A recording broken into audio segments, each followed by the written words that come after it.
Bueno, cada tanto ponemos a punto de cómo está el trabajo en la Comisión de Expertos de la Seguridad Social para esa reforma que ya es inminente. Seguramente se esté planteando al Poder Ejecutivo esas conclusiones ya en el transcurso del mes de junio y probablemente tenga un proceso parlamentario esto. Vamos a ver cuándo entra. Desde la oposición se ha cuestionado la lentitud a veces del trabajo de esta comisión y ya de los diferentes sectores políticos se escuchan planteos respecto a de qué modo alterar la edad jubilatoria, que es de 60 años para todos. Se está hablando de 5 años más, llevarla a 65 años, pero ahora el aspecto que se está estudiando es si se puede hacer gradual, ¿no? Porque habíamos hablado con Saldain muchas veces acá de que, bueno, de los 60 a los 65, pero no se valoraba el aspecto de que fuera, digamos, por fases. Ahora esa sí puede ser una posibilidad. Y vamos a saludarlo al doctor Rodolfo Saldain, que es presidente de esta comisión, que con gusto nos acompaña esta mañana de vuelta. ¿Cómo estás, Rodolfo? Bien, muy bien, Claudia. Un gusto estar con ustedes, como siempre, esta vez a distancia. Esta vez a distancia, está muy bien. Hablemos un poco de cuáles han sido esas conclusiones de las que puedas contar, pero focalizándonos en la edad jubilatoria, ¿no? Finalmente, ¿es un hecho que se va a dar un aumento de la edad en forma gradual? ¿Eso ya es un hecho? Bien, voy a empezar un poquito por el comienzo de tu pregunta, las principales conclusiones, y después vamos directamente al tema de la edad, sin dejar de destacar que el tema de la edad es un tema muy importante, pero yo comparto totalmente unas declaraciones que hizo hace un par de años el actual senador Vergara, cuando decía que si bien es una de las variables obviamente a incorporar en las consideraciones, si solo se tratara de un ajuste en materia de edades, sería una reforma claramente insuficiente, pobre, como que el tema, con toda la importancia que tiene para las personas, es uno de los muchísimos componentes que están en consideración. ¿Cuáles son las principales conclusiones? Primero, yo diría que más allá de que el informe fue votado por 10 de los 15 miembros, es un informe, como lo reconocieron en todas las actividades que hemos venido haciendo expertos nacionales e internacionales, que el país no tenía hasta el momento. Es un informe que realmente aporta valor para considerar la línea de base, dónde estamos, las líneas de partida, ¿verdad? E incluso aquellos que no lo votaron, por razones que claramente son comprensibles, un poco de posicionamiento político y demás de las respectivas organizaciones, colaboraron intensamente en conformar el diagnóstico, de la misma manera que ahora estamos trabajando intensamente en conformar lo que van a ser las propuestas. Es decir, más allá del hecho puntual de que no se haya votado por unanimidad, que no haya salido por consenso, realmente estoy seguro que incluso los que no lo votaron reconocen su aporte en innumerables partes del diagnóstico. Principales conclusiones. La reforma hay que hacerla necesariamente. Debe ser integral. Todas las entidades presentan, ya sea por razones de equilibrio o de desequilibrio financiero o por razones de diseño, la necesidad de revisión. No solo es necesario porque para volver a ponerla en trayectoria de sustentabilidad, sino que también es necesario porque la sociedad del siglo XXI no es la misma que la sociedad del siglo XX. Y así, más allá del tema esperanza de vida, que obviamente se asocia con el tema de retiro, y ya iremos a eso, también es bien importante cómo ha cambiado el mundo de trabajo. Y no es cómo vaya a cambiar, como ya hoy ha cambiado, cómo han cambiado también los entornos familiares. Y eso es algo que debemos contemplar en la reforma. En el tema laboral, por ejemplo, en la reforma del 95 se requería para configurar causal 35 años de trabajo registrados en la historia laboral. Hoy realmente no está en la agenda considerar un requisito de ese tipo para poder acceder al derecho. ¿Por qué? Porque la evidencia empírica muestra que el trabajo tiene mucha discontinuidad, muchos pasajes de dependencia a no dependencia, periodos o baches de aportación. Por lo tanto, se correría el riesgo de afectar un elemento central que es la cobertura. Rodolfo. De allí que estemos analizando muy fuertemente lo que se llama un pilar cero, que es un ingreso mínimo garantizado, perdón que se me cayó la lapicera que tenía en la mano, un ingreso mínimo garantizado alcanzada a cierta edad. De eso profundizaremos si nos da tiempo hoy y si no en otro momento. Para no escabullir la respuesta, el tema de la edad de retiro va a estar sobre la mesa, no se ha todavía afinado, pero será en todo caso con una transición lo más extensa posible y con un anuncio previo lo más, digamos, con la mayor anticipación. Por eso se va a ver, permitime, Rodolfo. ¿Qué podemos avanzar hoy sobre eso? Creo que no me oye, ¿no? No te oye, ¿no? Sí. ¿Me estás oyendo? Yo creo que, por ejemplo, las personas que tengan 55 años a hoy, que tuvieron la opción por ley de cincuentones de desafiliarse del sistema mixto, claramente no podrían estar afectadas o comprendidas de ninguna manera en un cambio normativo. Pero estamos hablando del umbral de los 50 años. Te quería preguntar, a ver si ahora creo que sí nos estás escuchando. Sí, perdón que se ve que ahí tuvimos algún problema de conexión. A la gradualidad, claramente no está en discusión, los que tienen 55 ya tienen los derechos adquiridos, pero por ejemplo, una persona que tiene, vamos a poner un ejemplo, una persona que tiene 50 años, se aprueba la reforma, esa persona va a tener que esperar 5 años para jubilarse o ahí ya se puede plantear una gradualidad.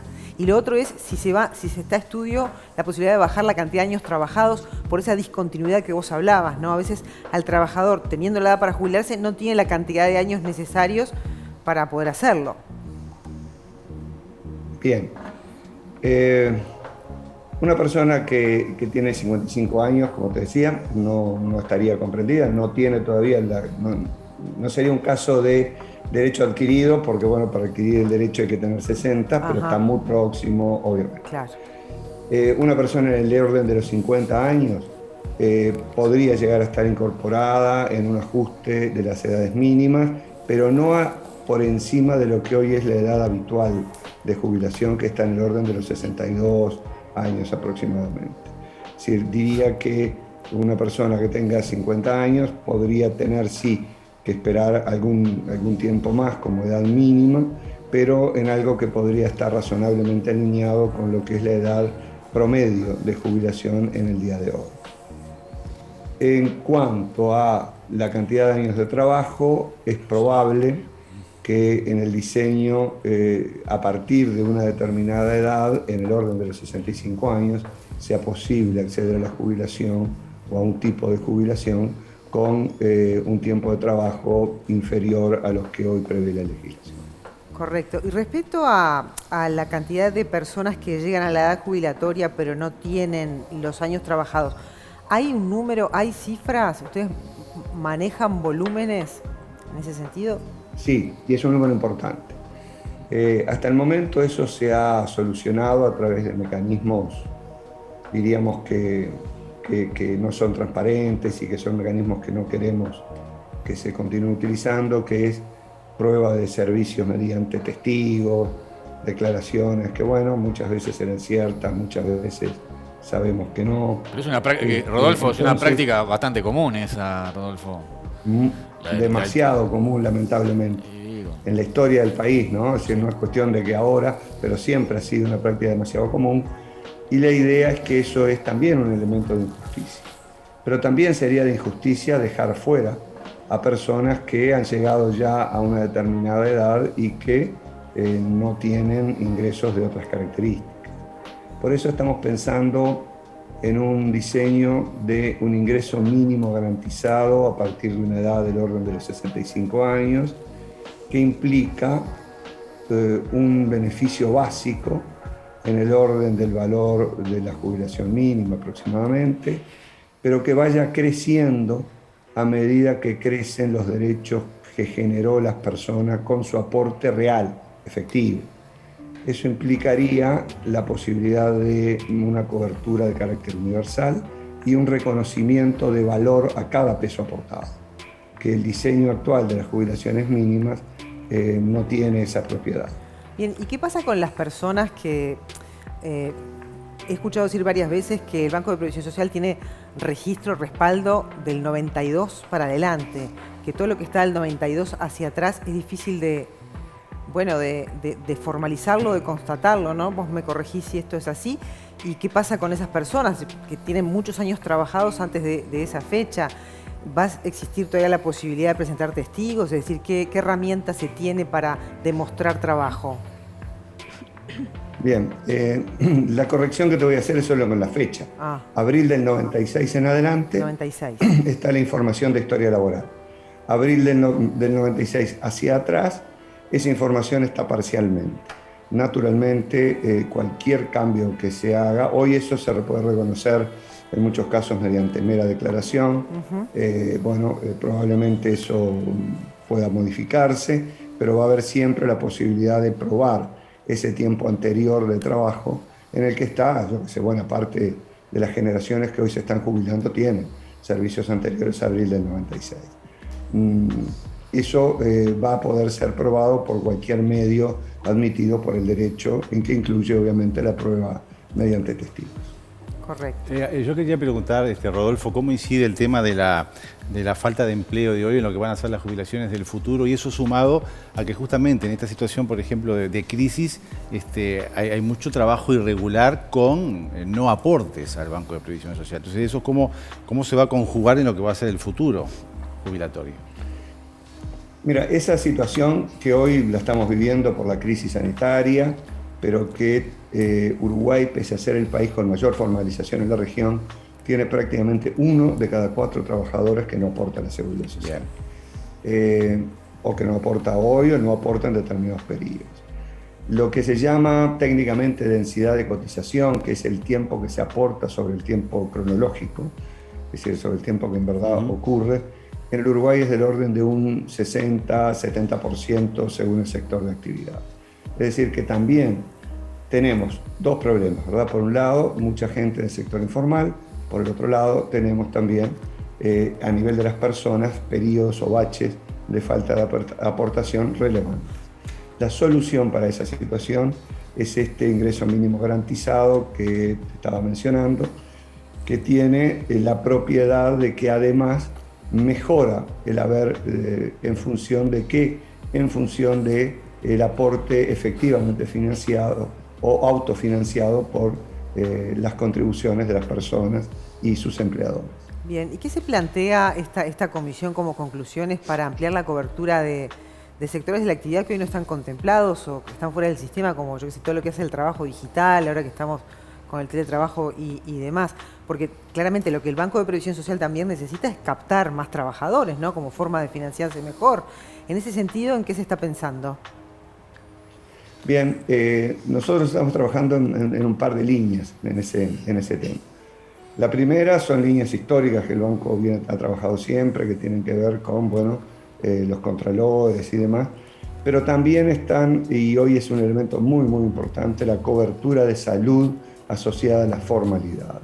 Y allí hay un conocimiento cada vez más importante de la población de que la afiliación al Banco de Previsión Social, la aportación a la entidad que corresponda, no solo genera derechos de largo plazo, como pueden ser los derechos jubilatorios, sino que también genera derechos de muy corto plazo para el trabajador y para sus familias. Y esa situación estamos valorando hacer algunas actividades que destaquen en mayor medida ese aspecto. Bien. Uno tiene la percepción de que como activo aporta mucho más que después cuando lo recibe y es un jubilado, ¿no? Esa es una idea errónea. Explique por qué, porque me llamó la atención en las conclusiones de que se habla justamente, porque uno cree que dice, che, con todo lo que aporté durante todos los años, mirá la miseria que cobro de jubilación, ¿no? Y es una percepción equivocada. ¿Cuál es la conclusión en ese sentido? Mire, nosotros encargamos un estudio específicamente sobre el tema, porque como tú dices, Claudia, la percepción es exactamente la contraria. También surge de una encuesta que encargamos, ¿verdad? Es decir, tenemos la opinión pública pensando que aporta mucho más de lo que recibe y tenemos los estudios duros, que en este caso se lo encargamos a CIMBE, que es una organización, digamos, que ha tenido desarrollo muy importante en los estudios de seguridad social en la última década, y realmente la realidad es contrapuesta con la percepción.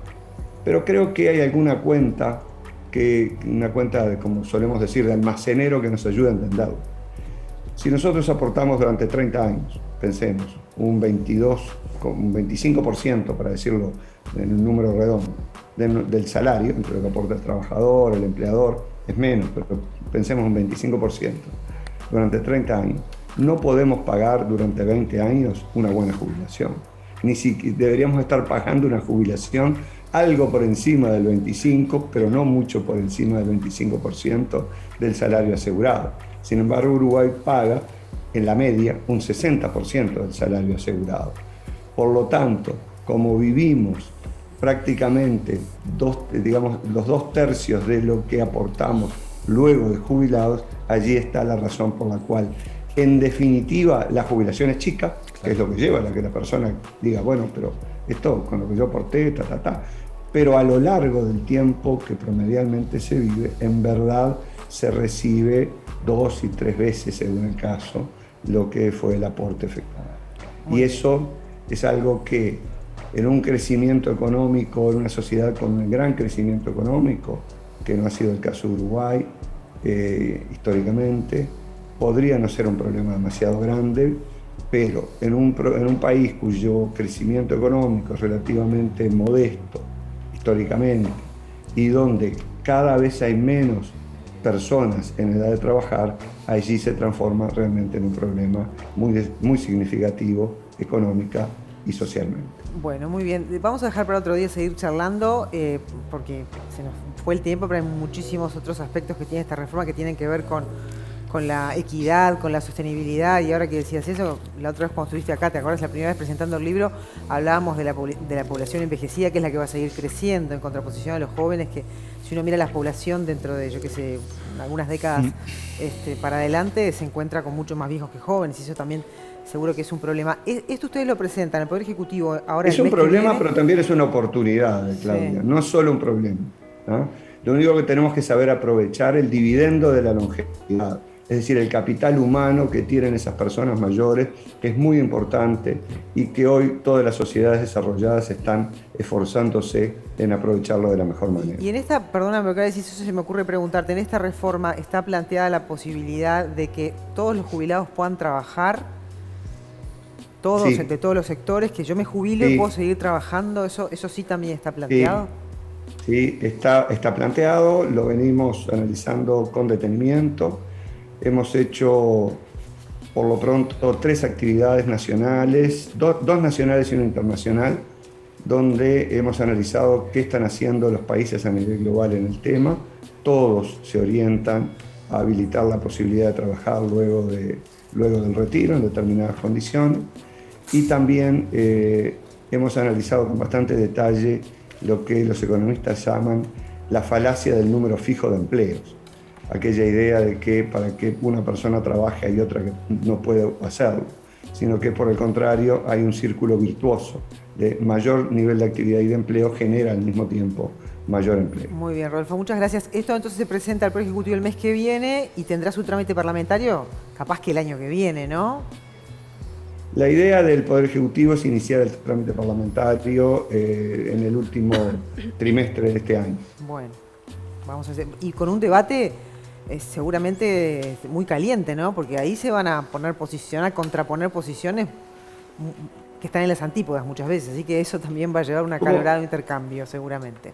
Como corresponde, Claudia, porque realmente, es decir, es un tema central para toda la población del Uruguay y para los 20, 30 años por delante. Rodolfo, muchas gracias, ha sido muy gentil como siempre, por tu tiempo. Un gusto. Bueno, muy bien. Y bueno, es interesante el tema ¿no? Fíjense esto que hay un dato que es bien elocuente, que en promedio un trabajador que cotiza en el Banco de Previsión Social aporta 2 de cada 3 meses. Y esto empeora en mujeres y en jóvenes. 2 en promedio, ¿no? Por eso no le queda la falsa sensación de que aportó mucho más de lo que recibe y bueno, ya Sí. El Los tema números dicen que no es así, hay ¿no? algo que es real, ¿no? A salarios más altos, mayor aporte y después será mayor jubilación. Eso Sí. es una realidad, aunque aportes toda tu vida. Si el aporte es bajo toda la vida, es complicado después Lo tener que una pasa que jubilación.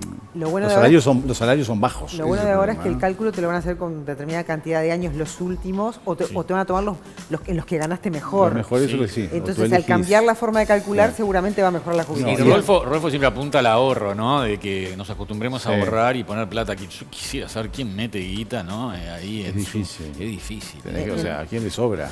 ¿Quién puede? Claro. ¿Quién puede? Sí. Ahora, yo creo que está bueno que llegando a una edad jubilatoria, como dijo, y aunque no se tengan los años, se maneje la posibilidad de que la gente pueda percibir igual una jubilación mínima. Ahora, mucha gente recibe jubilaciones mínimas habiendo aportado toda su vida.